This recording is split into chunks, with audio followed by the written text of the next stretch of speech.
Hi, welcome to my channel.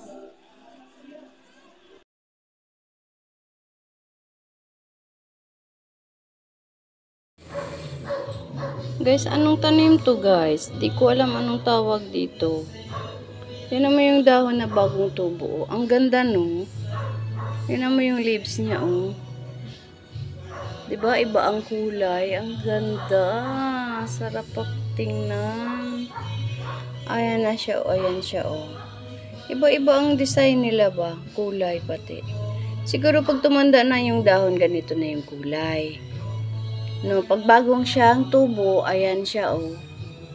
Yan may puti. Tapos ang ganda talaga niya. Anong tanim kaya to? Anong halaman to? Anong tawag dito? Hindi ko alam eh. Okay guys, thanks for watching. Alam niyo rin ang tawag dito? Pang ano man ito? Pampaswerte ba ito? Kasi kung hindi ito pampaswerte, kung hindi ito money plant, hindi lucky plant, tapon ko na to. Lagyan ko na lang ng mga insulin. Ang paso, magaling pa. Anong halaman to? Hindi ko alam to. Swerte ba to? Kung swerte to, hayaan ko na siya dito. Ititrim ko na lang at ibabaon ko ng maayos yung puno kasi lumabas na eh. Lumitaw. Oh, see? Thank you for watching guys ulit. Love you all.